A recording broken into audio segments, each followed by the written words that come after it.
기도드리는 수요일 아침입니다. 오늘도 베풀어 주시는 놀라운 은혜를 경험하는 복된 기도의 자리 되시기 바랍니다. 함께 시작 기도를 드립니다. 하나님, 오늘도 하나님 앞에 나아가오니 말씀을 통하여 주의 뜻을 깨닫게 하옵소서. 아멘. 찬송 459장 함께 청리합니다. 459장입니다. 누가 주를 따라 섬기려는가? 누가 죄를 떠나 주만 따를까? 누가 주를 섬겨 남을 구할까? 누가 주의 뒤를 따라가려나? 부르심을 받아 주의 은혜로 주를 따라가네. 주만 따르네. 세상 영광 위에 따름 아니요 크신 사랑이네. 주만 따르고 주가 내려주신 은혜입니다. 주의 뒤를 따라 힘써 일하네. 부르심을 받아 주의 은혜로 주를 따라가네. 주만 따르네. 환난 핍박 많고 원수 강하나 주의 용사도 힘이 강하니 누가 능히 이겨 넘어뜨리랴?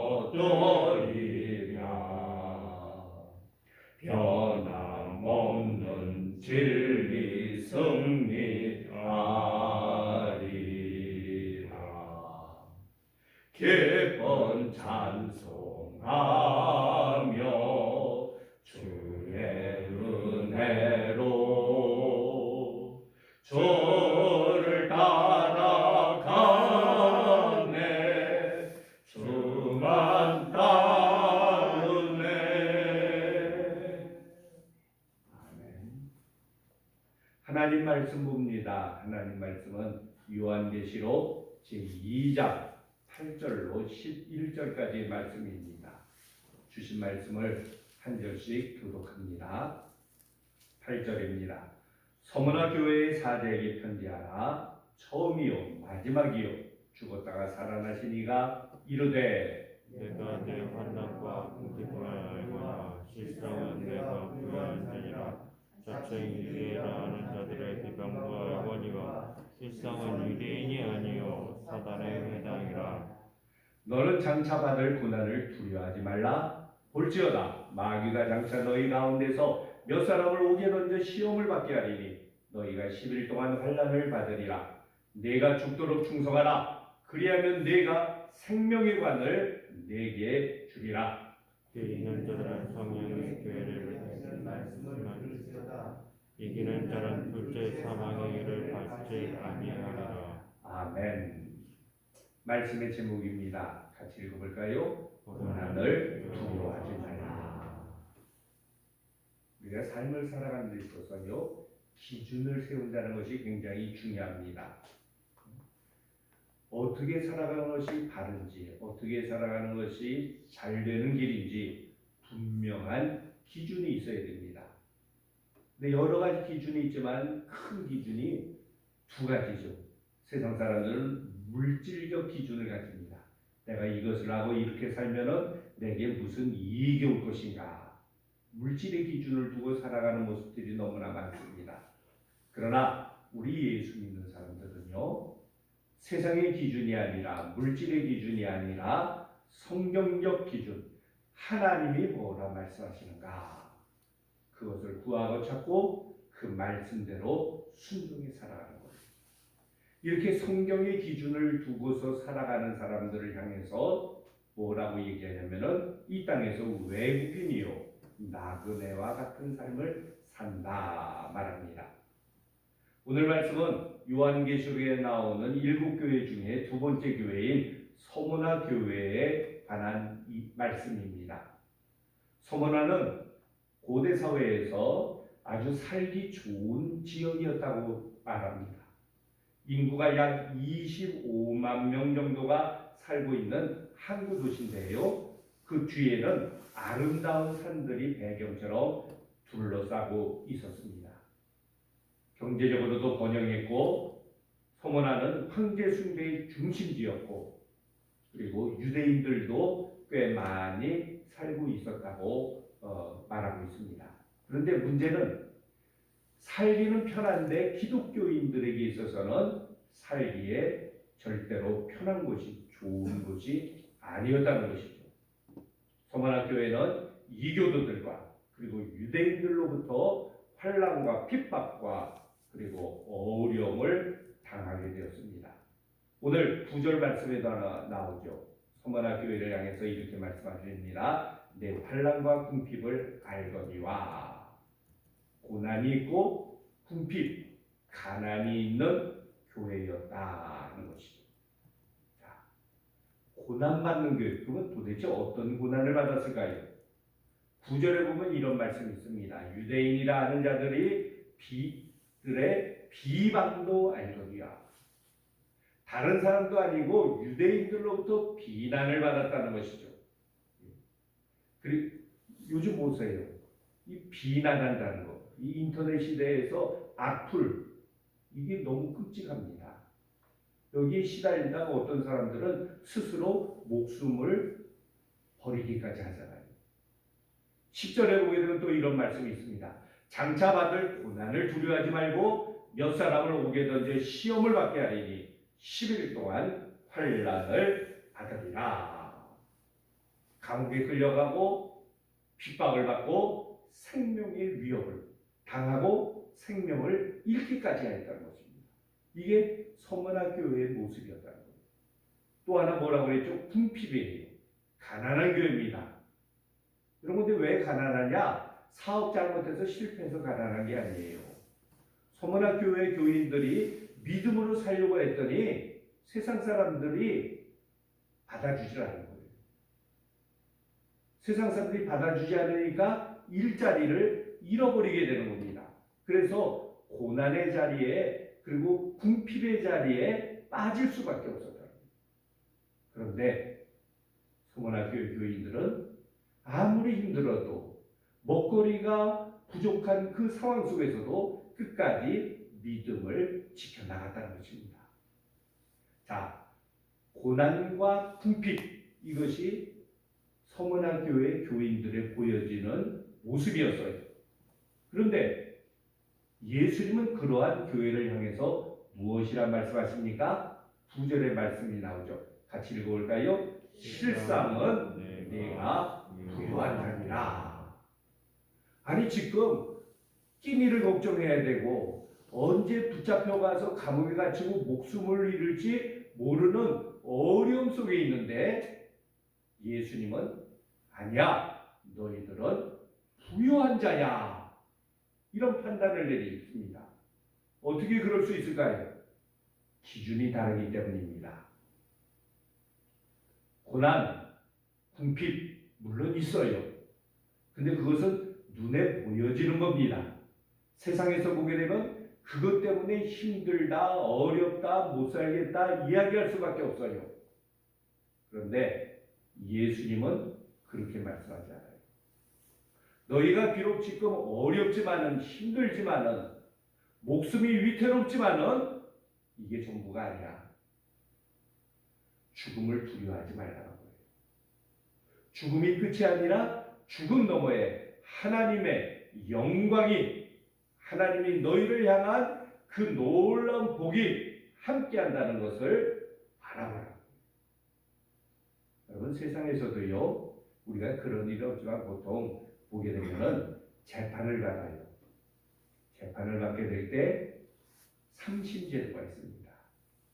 1심, 2심에서 재판을 받아도, 선고를 받아도 그게 끝이 아니죠. 대법원에서 어떻게 판단을 내려요. 이게 최종심이에요. 그리고 더 나아가서 그러한 모든 법들이 제대로 이게 그 법 위에 또 법이 있어요. 그게 뭐냐? 헌법이에요. 헌법에 불일치하면은 그 법도 효력을 잃어요. 그런데 헌법보다 더 큰 법이 있습니다. 그 법이 뭘까요? 예수님, 하나님의 말씀입니다. 우리 예수 믿는 그걸 붙잡는 거예요. 세상의 법으로 보게 되면, 세상의 이치로 보게 되면은 끝이에요. 손해예요. 그러나 하나님께서는, 주님께서는 오늘 뭐라고 얘기하세요? 그게 끝이 아니야. 그거 너머에 하나님이 주시는 부요함이 너희에게 함께할 거야. 세상의 것은, 눈에 보이는 것은 빼앗기기도 해요. 그러나 하나님이 주시는 것은 빼앗기지 않는다는 것입니다. 우리가 예수를 믿는다는 것은 세상 기준으로 살겠다는 것이 아니라 하나님의 기준, 주님의 기준으로 살아가겠다는 거예요. 주님의 눈으로 바라보고 주님의 마음을 품고 주님의 뜻을 이루어 가는 것입니다. 자, 그리스도에 우리는 늘 살펴봐야 돼요. 세상 기준으로만 보는 것이 아니라 주님 보시기에 나는, 우리 교회는 부요한 교회인가 아니면은 가난한 교회인가, 이걸 봐야 돼요. 물질로만 판단을 해서는 안 된다는 것입니다. 자, 그러면 부요하다는 이유가 있어야 되잖아요. 그럼 무조건 나는 참 행복합니다, 행복합니다 해서 행복한 게 아니잖아요. 자, 부요한 이유가 뭐냐? 오늘 성경에서는 두 가지를 얘기하고 있습니다. 첫 번째는 그들은 어떠한 어려움 속에서도 진리의 길을 쫓아갔다는 거예요. 여러분, 진리가 뭡니까? 진리란 이론이 아닙니다. 진리란 예수 그리스도입니다. 내가 곧 길이요 진리요 생명이라고 했어요. 그 예수를 따라가다 보니까 예수 안에서 무엇을 받습니까? 생명을, 참 생명을 받는 거예요. 사람들은 두려워합니다. 아이고, 이거 잃어버리면 이거 어떡하나 하고서 염려 속에 있어요. 그런데 우리는 예수님 바라보고 예수님을 따라가게 되니까 그 안에서 예수님이 주시는 예수의 생명이 우리 안에 충만하게 된다. 그 예수의 생명이 있는 곳에 하나님의 사랑이 가득 차게 되었다는 거예요. 그러니까 아무리 힘들어도, 아무리 어려워도 그 길을 걸어가는 참된 부요자가 되었다는 거예요. 유대인들이 비방을 합니다. 어떻게 하냐면요, 유대인들이 로마 사람들에게 일러 바쳐요. 뭐라고 얘기하면, 저 그리스도인들은 가이사를 주라고 신으로 섬기지 않는다. 그러니 로마의 반역자다. 그래가지고 유대인들의 고발 때문에 교인들이, 서문학교회가 어려움을 당합니다. 그러나 그들은 그 어려움 속에서도 서문학교회는 끝까지 진리의 길을 포기하지 않았어요. 이익을 쫓아갈 것인가 아니면 진리를 쫓아갈 것인가. 여러분, 예수님이 걸어가신 길은 어떤 길이라고 그랬죠? 넓은 길이 아닙니다. 평탄한 길이 아니에요. 좁은 길이고 협착한 길이에요. 그러나 그곳에 참 기쁨이 있어요. 놀라운 은혜가 함께합니다. 참된 생명이 함께합니다. 그 길을 가게 될 때 하나님 앞으로 나아갈 수 있게 되었다. 이걸 믿었던 거예요. 그래서 그들은 어떠한 어려움 속에도 그 길을 걸어가는 거예요. 그들의 삶은 고난의 길을 쫓아간 거예요. 서머나 교회는 많은 순교자들이 있었습니다. 그 중에 대표적인 사람이 누군가 하면 서머나 교회의 초대 감독이었던, 그러니까 초대 목회자예요. 였던 폴리가 감독입니다. 그는 12번째 순교자라 그럽니다. 그가 86세 때 붙잡혀가요. 그리고 로마 총독이 회유를 합니다. 야, 너 믿지 말라는 것도 아니야. 너 예수 믿어. 그러면서 로마 황제가 신이라고 말해. 그것만 받아들여. 그러면 내가 너 풀어줄게. 그래. 그때 폴리각은 이렇게 대답했대요. 내가 86년 동안 살면서 단 한 번도 예수님은 나를 섭섭하게 하지 않았는데 내가 어찌 나를 구원하신 내 왕을 욕되게 하겠습니까? 끝까지 믿음 지키겠다는 거예요. 그래가지고 화형장으로 끌려가요. 화형을 당하기 직전에 그는 이렇게 기도를 했답니다. 전능하신 주 하나님, 내가 이러한 영광을 받을 수 있도록 허락해 주셔서 감사합니다. 다른 순교자들과 함께 그리스도의 영광의 잔에 참여할 수 있게 해주셔서 감사합니다. 당신을 찬양하며 영광을 돌립니다. 아멘. 그리고 화형을 당했다. 여러분, 어쩔 수 없어서 고난당한 것이 아닙니다. 그 고난을 향하여 담대히 나갔던 거예요. 왜요? 그 고난 속에 주님이 함께 하심을 그들은 보았기 때문입니다. 그래서 초대교회 교부 가운데 한 사람인 토툴리아는 이런 말을 했어요. 순교자의 피는 교회의 씨앗이다. 순교자가 흘리는 피는 씨앗이 되었다는 거예요. 씨앗은 어떻게 됩니까? 심겨지면은 풍성이 자라나는 놀라운 일이 있다는 거예요. 세상에서도 그렇잖아요. 그냥 되어질 일이 없잖아요.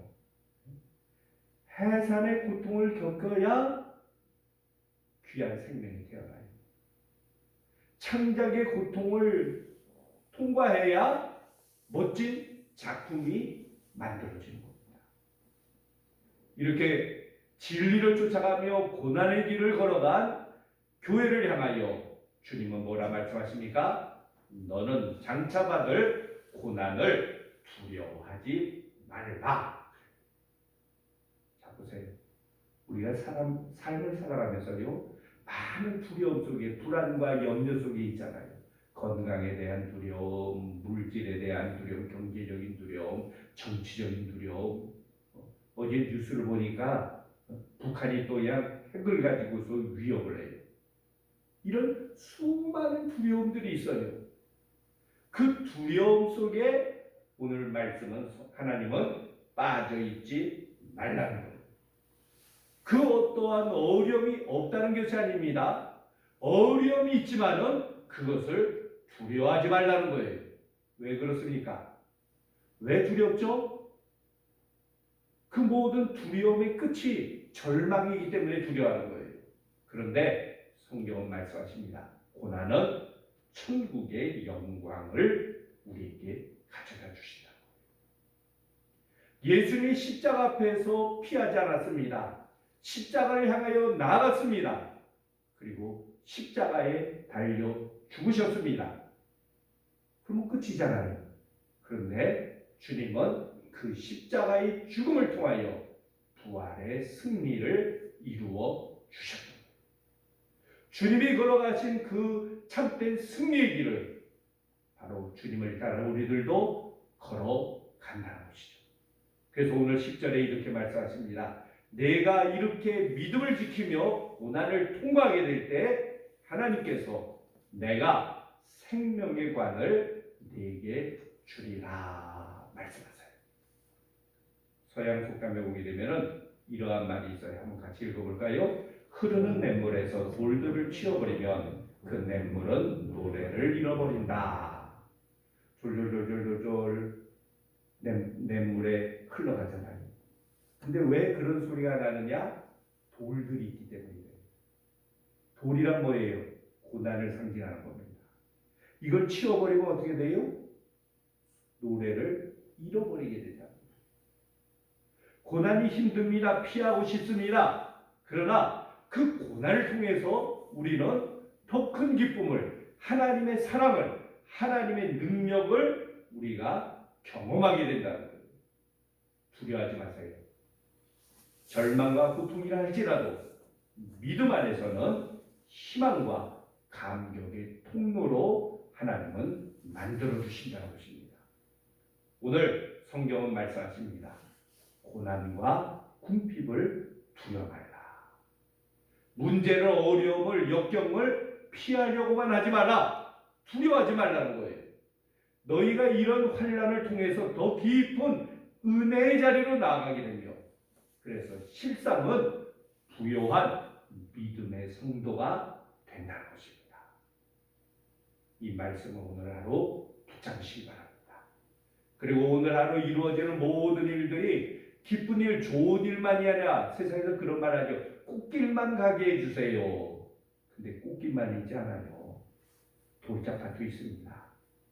그런데 놀라운 것은 그 돌짝밭 속에서도 믿음을 지켜나가고 진리를 향해 나가며 예수 생명을 붙잡고 나가야 될 때 우리는 세상에서 얻을 수 없는 더 크고 더 풍성한 하나님이 주시는 그 풍성함의 부여를 누릴 수 있는 참된 행복자가 되는 것입니다. 오늘 하루도 실상은 부유한 자가 되는 이 기쁨, 이 행복을 경험하는 저와 여러분들 되시기 바랍니다. 함께 공동기도드립니다. 믿음의 부유한 자가 되게 하옵소서. 어떠한 환난도 이길 믿음, 하나님께 인정받는 믿음을 가지게 하옵소서. 아멘. 기도합니다. 아버지 하나님 감사합니다. 또 수요일이라는 이 하루를 저희에게 허락해 주심을 감사드립니다. 우리 앞에 우리 주위에 많은 두려움, 불안, 역경, 어려움들이 있습니다. 환난과 고통이 우리 주위에 너무너무 많습니다. 이 속에서 전전긍긍하며 불안해하며 살아가는 것이 아니라 두려워하지 말라 하시는 주의 음성을 듣게 하여 주시옵소서.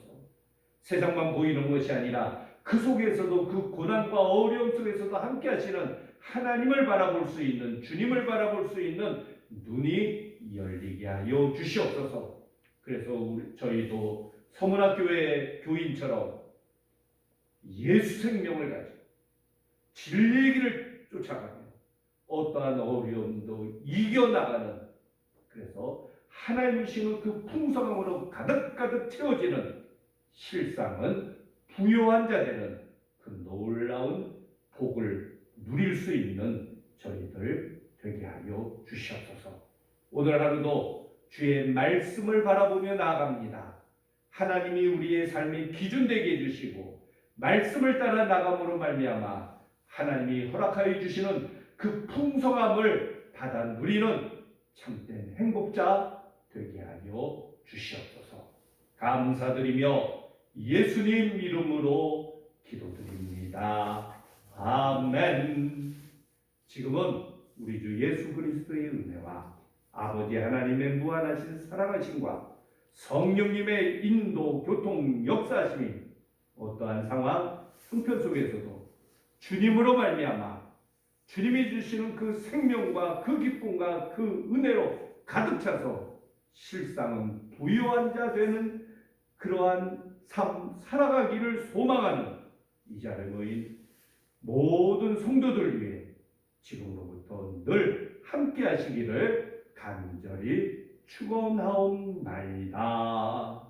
아멘.